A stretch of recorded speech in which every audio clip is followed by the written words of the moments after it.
3 Desember 2005, Sungmo sedang mempelajari arti kata cinta dan obsesi di kamus di kamarnya. Tiba-tiba bel apartemennya berbunyi. Sungmo keluar kamar dan menemukan ibunya yang terlihat ketakutan sambil menatap pintu. Sungmo, apa yang harus kita lakukan? Ibu pikir itu dia. Sungmo mengintip keluar melalui lubang kunci. Ternyata yang datang 3 ahjuma yang sempat berdebat dengan Pak Yun. Ahjuma yang ternyata ketua perkumpulan wanita di apartemen Yungsung itu meminta Sungmo menyampaikan pada ibunya untuk ikut rapat di rumahnya terkait selebaran yang disebar Pak Yun.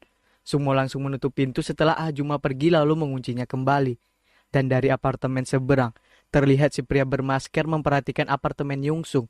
Aku menemukanmu, gumamnya. Jae-in menyajikan kopi untuk Sungmo dan Lian. Mereka duduk di dalam rumah Jae-in. Lian akhirnya tahu kalau kakaknya membantu Jae-in selama 3 tahun. Sungmo bercerita dia yang membuat Jae-in tinggal di rumah atap dan masuk ke sekolah Lian.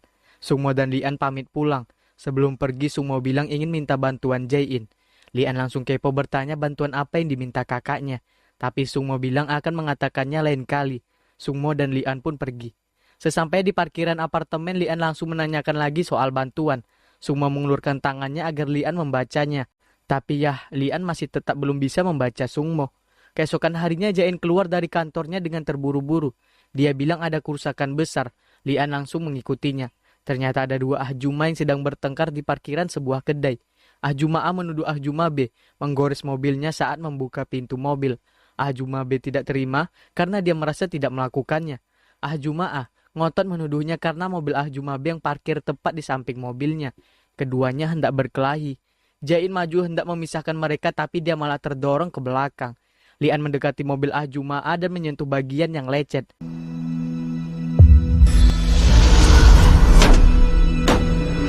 Dia melihat tangan seorang anak kecil yang memukul pintu mobil ahjuma dengan batu. Lian tertengun, dia lalu nengok ke kolong mobil dan menemukan sebuah batu di sana.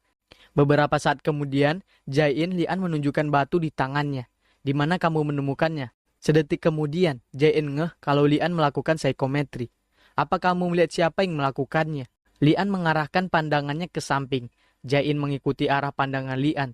Terlihat seorang gadis kecil yang duduk bersandar di dinding sambil memegang sebuah batu. Lian menghampiri anak itu dan menghapus air matanya. Saat itulah dia melihat ahjuma A yang bertindak seenaknya di dalam kedai. Dia menyodorkan makanannya ke si ibu anak tanpa melihat hingga makanan itu tumpah mengenai sepatunya. Tapi ahjuma A malah menyalahkan si ibu yang tidak menangkap dengan benar. Si anak duduk memperhatikan mereka.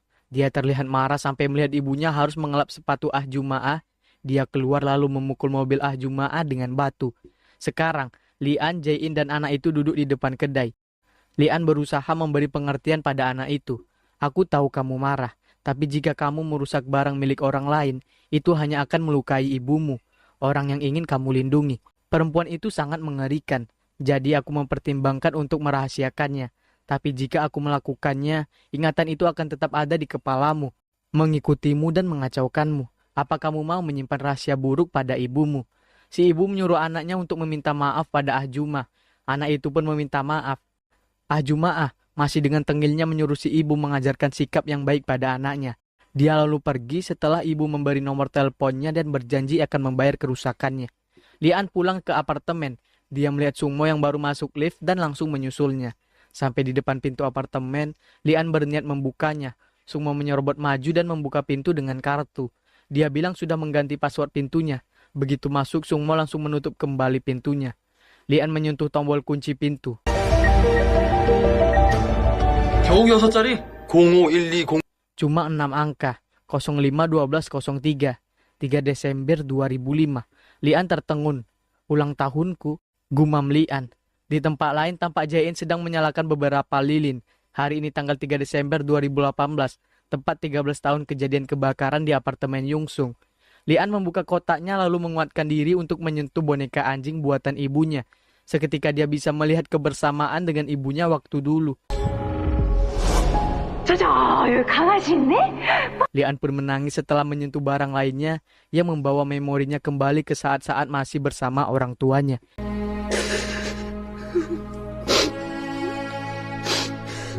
Malam itu tepat 13 tahun peristiwa kebakaran di apartemen Yungsung. Langit gelap dan kota Seoul diguyur hujan.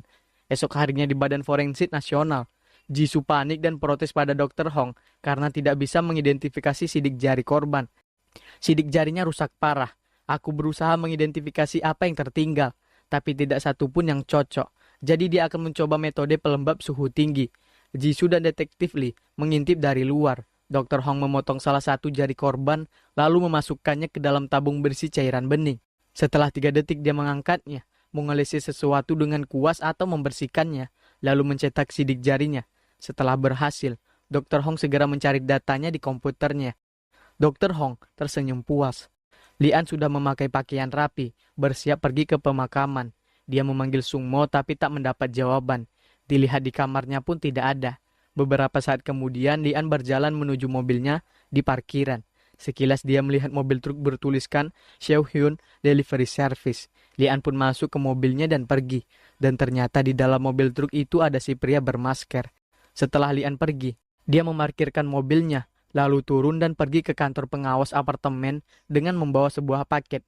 Setelah menulis namanya di daftar tamu, pria itu pergi ke lantai 6, tepatnya ke apartemen Lian. Si pria bermasker menatap kamera pengawas yang berada di atas pintu. Setelah itu dia menyobek alamat yang ada di paket yang dia bawa. Ternyata semua sudah ada di pemakaman. Pemakamannya berupa pohon yang ada papan namanya.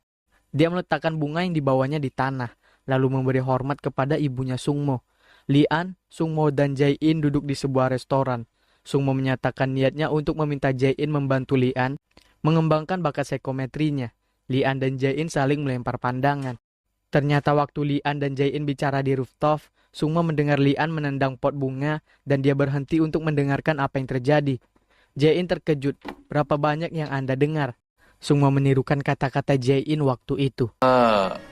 너한테 다 해서라도란 말이 참. 스톱. Lian bertanya kenapa dia butuh bantuan Jae-in untuk mengembangkan kemampuannya. Sungmo bilang Jae-in boleh menolak kalau Jae-in mau, tapi dia tetap berharap Jae-in mau membantu Lian. Sungmo menawarkan bantuan agar Jae-in bisa transfer ke unit kejahatan kekerasan kalau Jae-in bersedia membantunya. Jae-in tertegun mendengar tawaran Sungmo. Lian memperhatikannya. Jae-in bersama kolega lainnya naik ke atas panggung untuk memberi selamat dan foto bersama. Kolega Jae-in menyarankan rekan-rekannya untuk mengumpulkan banyak poin agar dipromosikan. Dalam perjalanan pulang, Jae-in bicara pada dirinya sendiri. Kumpulkan poin apa? Apa aku harus mengharapkan sebuah kasus supaya aku dipromosikan? Tapi nyatanya Jae-in sekarang sedang mengintai di depan sebuah bank. Tampak seorang pria berpakaian dan bertopi hitam lewat di depan bank bersamaan dengan seorang nasabah bank yang baru saja keluar membawa banyak uang. Mereka bertabrakan hingga uang si nasabah jatuh berceceran di jalan.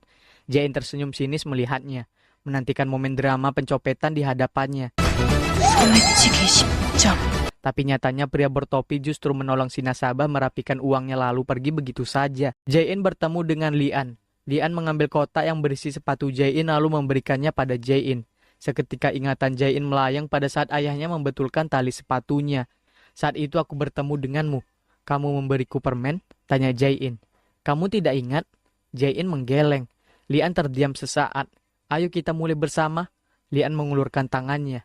Namun Jae-in beralasan kalau dia belum bisa memutuskan. Lian sampai parkiran apartemennya. Dia turun dan berpas-pasan dengan Sungmo yang akan pergi menemui Jisoo.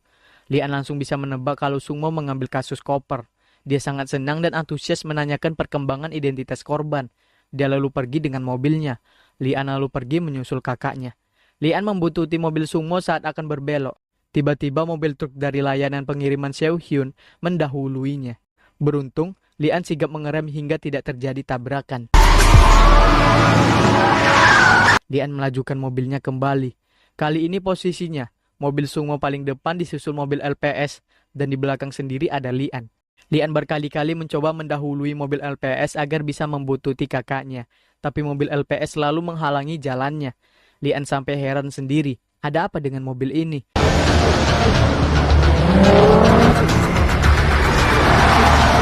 Mobil Sungmo masuk ke institut forensik. Mobil LPS berhenti. Dari balik kemudi, pria bermasker memperhatikan Sungmo. Lian datang lalu turun dari mobil. Dia hendak menghampiri pria bermasker, tapi pria itu segera menstarter mobilnya dan pergi. Lian buru-buru kembali ke mobilnya dan mengejar mobil LPS. Lian menelpon Sungmo. Ada seorang pria mengikutimu dari apartemen. Aku mendekatinya dan dia lari. 하나, 이안! Jisoo menghampiri Sungmo dan memberitahunya kalau hasil identifikasi korban baru saja keluar. Sungmo mengacuhkannya dan pergi begitu saja. Lian kebut-kebutan di jalan raya mengejar pria bermasker karena dia pakai mobil sport. Sekejap saja dia sudah berhasil menyusulnya.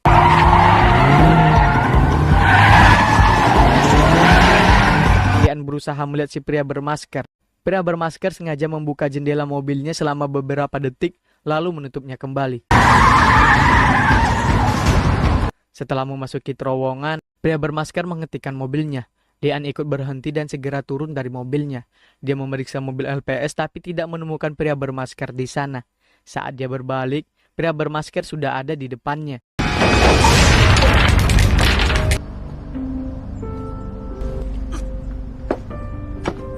Tempat permen Jae-in terjatuh, hingga permennya berjatuhan dan beberapa masuk ke kotak sepatu. Pria bermasker menusuk perut Lian. Lian memegang tangan pria itu dan melihat kilasan-kilasan penglihatan.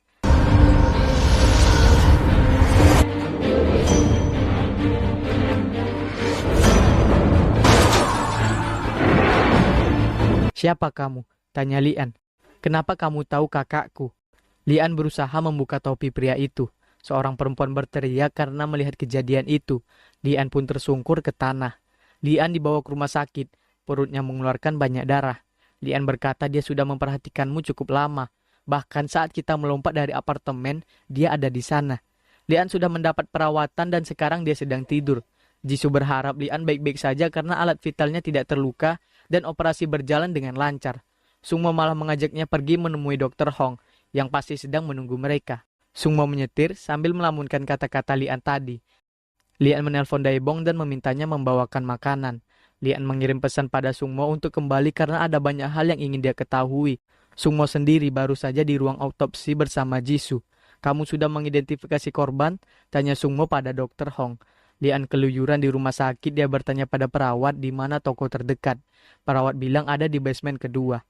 Sungmo terkejut saat Dr. Hong memberitahunya kalau korban adalah Kang Hisuk, pengasuh rumah perawatan Hanmin 2 tahun lalu. Jisoo memeriksa tangan korban tapi tidak ada cincin di jarinya. Dr. Hong terlihat stres. Bukan hanya cincin, secara matematika saja tidak cocok. Tidak mungkin dia hidup 2 tahun lalu karena dia mungkin sudah mati 4-5 tahun lalu. Jadi siapa Kang Hisuk yang bekerja di rumah perawatan Hanmin 2 tahun lalu? Kita harus cari tahu. Perawat yang berjaga di depan kamar Lian pergi. Lift terbuka dan pria bermasker keluar dari sana. Lian sedang makan sosis sambil tiduran. Pria bermasker berjalan di lorong rumah sakit. Dia berhenti di depan kamar Lian. Pintu kamar Lian terbuka, seseorang masuk. Lian tersenyum berpikir itu adalah Sungmo. Dia turun dari ranjang lalu mengintai di balik tirai.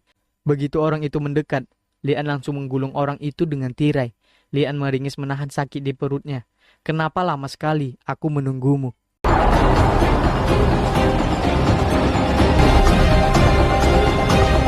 내가 널 얼마나 기다렸는지 아냐? 3 Desember 2005, Sungmo mengintip dari lubang pintu dan melihat pria bermasker yang sedang mengintai rumahnya dari apartemen seberang.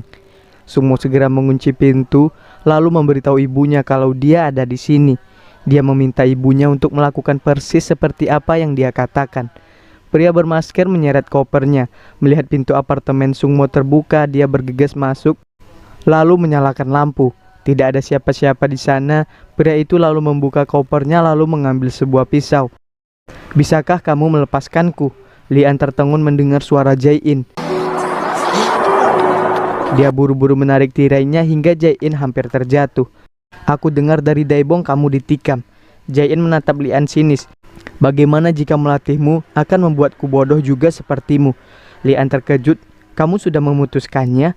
"Ya, aku datang untuk mengatakannya." Jae-in mengelurkan tangannya yang terbungkus lengan bajunya. Lian menyambut uluran tangan Jae-in. Di luar, pria bermasker berdiri memperhatikan ruang rawat Lian. Tim investigasi kasus koper melakukan meeting. Sungmo menjabarkan apa yang sudah mereka temukan mengenai identitas korban dan juga dugaan adanya orang lain yang menggunakan identitas Kang Hisuk untuk bekerja sebagai pengasuh. Detektif Lee berkomentar, kalau bisa saja Kang Hisuk palsu yang membunuh Kang Hisuk asli, atau bahkan mungkin juga membunuh Park Soo-young, korban dari kasus koper pertama. Jisoo menambahkan kalau Kang Hisuk palsu memakai cincin. Sungmo bilang mereka harus mencari tahu kapan korban menghilang untuk mengidentifikasi tersangka. Jae-in duduk di halte bis. Sungmo lewat. Jae-in pun akhirnya naik ke mobil Sungmo. Sungmo senang saat tahu Jae-in setuju membantu Lee-an. Detektif Lee membawa laptopnya ke meja Jisoo dan menunjukkan rekaman CCTV yang sudah dia selidiki. Dia bilang wajah pelaku penusukan An tidak terlihat di CCTV. Tempat An ditusuk tidak ada kamera CCTV. Black box dari mobil yang terparkir. Bukankah itu akal sehat mendasar? Jaksa Kang pasti sudah melakukannya. Sungmo membawa Jae-in ke kantornya. Dia memberikan buku catatan yang dia tulis tentang kemampuan Lee-an. Misi ini dianggap tuntas jika dia bisa membacaku. Jae-in memasang tanda libur di pintu kantor karena ini hari Minggu. Dia pergi ke penjara untuk menjenguk ayahnya. Pak Yun duduk di depan Jae-in sambil tersenyum. Sudah lama tidak bertemu. Jae-in minta maaf karena lama tidak berkunjung. Jae-in menundukkan kepalanya menahan perasaannya. Tanpa berbasa-basi, aku akan mencari tahu apa yang terjadi. Jangan membuang waktumu. Ayah tidak mau kamu menjadi seperti ayah. Jalani saja hidupmu. Sudah terlambat untuk mengubah apapun. Pergilah, jangan datang ke sini lagi. Pak Yun berdiri. Jae-in duduk di kantor sambil membaca buku catatan Sungmo. Tertulis di sana kalau An benci keramaian. Tapi dia suka pergi ke taman untuk membaca orang-orang yang tidak ditentukan. Ini dia, gumam Jae-in. Lee-an menghentikan mobil di depan kantor Jae-in. Dia lalu melempar kunci mobilnya pada Daebong. Tiba-tiba terdengar suara Sohyun yang sedang menyuruh anak-anak masuk ke kelas. Daebong melepas sabuk pengamannya dan turun dari mobil sambil tersenyum karena melihat pujaan hatinya. Lee-an masuk kantor Jae-in. Jae-in sudah menyiapkan kue beras dan minuman untuk Lee-an. Lee-an sangat senang karena Jae-in membuatnya sendiri. Lee-an menyuapkan kue beras ke mulutnya. Wajahnya yang tadi dihiasi senyum kini berubah. Dia kepedasan. Itu mustard dan kamu tidak bisa membacanya. Ikut aku. Jae-in berjalan sambil memberi pidato panjang lebar pada Lee-an. Mereka melewati Daebong yang sedang mengintip Sohyun menari bersama anak-anak TK. Jae-in menyuruh Lee-an belajar keras selama 3 bulan sebagai ganti karena dia sudah menyia-nyiakan waktunya selama bertahun-tahun. Ternyata Jae-in mengajak Lee-an ke perpustakaan. Dia memilih buku-buku yang harus Lee-an baca. Lee-an harus membaca 10 buku setiap hari sampai Jae-in pulang kerja. 오늘부터 내가 하루에 10권씩 책을 선별해줄 거야. Dr. Hong menatap lesu mayat Kang Hisuk. Jisoo datang menghampirinya. Aku pikir kasus ini bisa selesai setelah aku mengidentifikasi korban. Tidak ada yang mudah. Kamu sudah menemukan Kang Hisuk palsu? Tidak, tapi ada satu orang dari panti jompo yang mengingatnya. Sebuah sketsa sedang dibuat. Mulai hari ini, kasus ini akan dibuka untuk umum. Dr. Hong melanjutkan. Aku bilang dia cuti sore, yang berarti ruang autopsi akan kosong. Baru deh Jisoo paham. Dr. Hong memberikan ID card-nya lalu pergi. Lee-an merenggangkan badannya karena lelah membaca. Tiba-tiba terdengar suara alarm peringatan. Seorang pengunjung kedapatan membawa buku dari perpustakaan di dalam tasnya.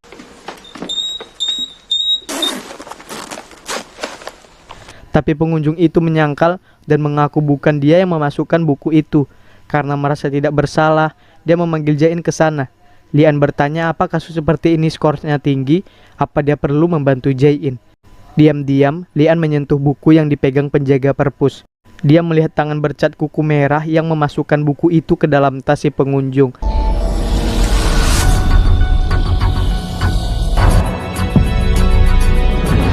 Permisi, aku melihat siapa yang meletakkan buku ini di dalam tasnya. Pelakunya adalah orang yang memiliki kuku berwarna merah. Jae-in berkeliling memeriksa kuku para pengunjung. An yakin dia melihatnya. Si pengunjung menduga pelakunya sudah lari. Seorang pengunjung wanita kesal karena menurutnya Jae-in, Lee-an dan si tersangka mengganggu belajarnya. Dia bangkit dari duduknya dan berniat pergi. Jae-in melihat kuku merah menempel di celana pengunjung itu. Pengunjung itu panik dan segera mengibaskannya hingga kuku itu jatuh ke lantai. Dia mengaku bukan dia pelakunya. An mengambil kuku itu dan melihat pelaku yang menyopoti kuku-kuku palsunya dan memasukkannya ke dalam buku. Saat dia membawa buku itu, tidak sengaja salah satu kukunya jatuh ke bangku si pengunjung wanita tadi.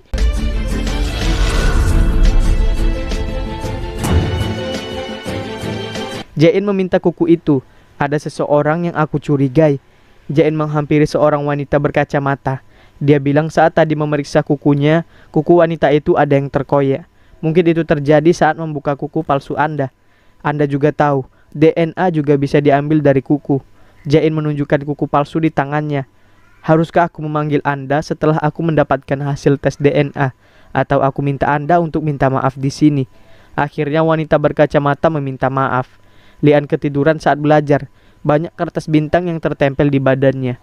Lian terbangun saat mendengar getaran ponselnya. Ada panggilan dari Jisoo. Jisoo minta mereka bertemu di ruang autopsi. Lian sangat senang. Jisoo menyetir mobil sambil memikirkan kenapa Sungmo meminta Jae-in mengajari Lian. Lian mengajak Jae-in ikut ke ruang autopsi. Sejujurnya, aku tidak berharap banyak darinya, ujar Jisoo pada Jae-in. Aku membawa An ke sini 10 kali, semua 10 bacaan itu gagal. Lian bersiap melakukan psikometri, tapi Jae-in mencegahnya. Menurutnya, An bisa saja mendapat bacaan dan melihat sesuatu. Tapi An juga pasti akan kebingungan dan tidak tahu apa-apa tentang apa yang dilihatnya.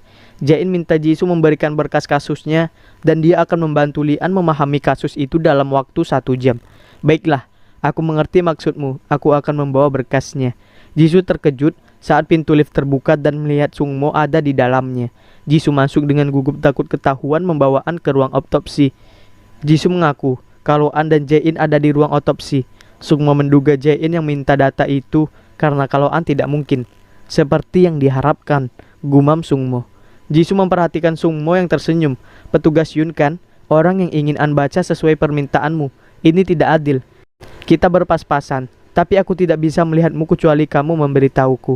Pintu lift terbuka. Jisoo segera keluar dengan wajah kecewa. Ayah Yun Jae-in adalah Yun Tae-ha, pelaku dari kasus Yung Sung. Aku akan ke ruang otopsi dengan sketsa. Jisoo tampak tertegun mendengar informasi yang baru saja dia terima. Jisoo terus memperhatikan Jae-in. Entah apa yang ada dalam pikirannya. Pria bermasker ada di depan apartemen Sungmo. Ternyata waktu dia datang dengan berpura-pura mengantar paket, dia memasang kamera tersembunyi di lorong sehingga sekarang dia tahu password apartemen itu. Begitu dia masuk, putih salju tak berhenti menggonggong. Pria itu masuk ke kamar Sungmo. Setelah melihat-lihat sebentar, dia keluar. Dia lalu mengambil foto Sungmo kecil bersama ibunya. Aku menemukanmu, gumamnya. Sketsa wajah Kang Hisuk palsu keluar. Petugas segera memberikannya pada Sungmo. Lian melakukan psikometrinya sekarang. Lian menyentuh tangan Kang Hisuk lalu memejamkan mata. Dia melihat seorang pria menyeret sebuah palu. Lalu terlihat beberapa orang yang berdiri mengelilingi Kang Hisuk yang terbaring dengan darah di kepalanya. Pria yang membawa palu merunduk.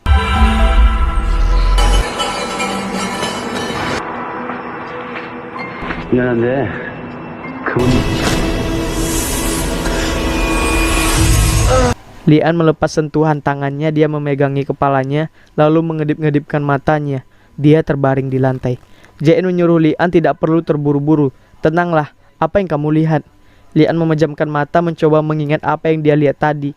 Koper hitam, sebuah palu, dan divisinya dia melihat wajah Kim Gap-yong, petugas asuransi yang jadi saksi. Lian membuka matanya dan seorang pria tampak di suatu tempat. Pria bermasker sedang duduk di depan tong dengan api yang membara sambil menatap foto Sungmo kecil dan ibunya.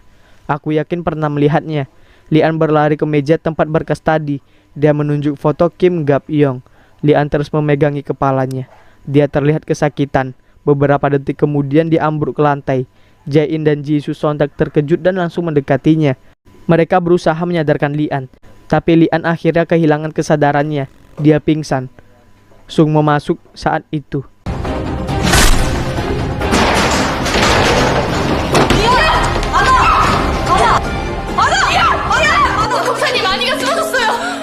Pak Yun lagi-lagi tampak melamun di saat teman-temannya sudah tertidur. Dia lalu masuk ke kamar mandi kemudian mengaitkan kain ke jendela. Pak Yun naik ke ember yang sudah dia balik. Beberapa saat kemudian, Lian sudah duduk di kursi dikelilingi Sungmo, Jisoo dan Jae-in. Jadi Kim Gap-yong yang membunuh 2 wanita di dalam koper, tanya Sungmo.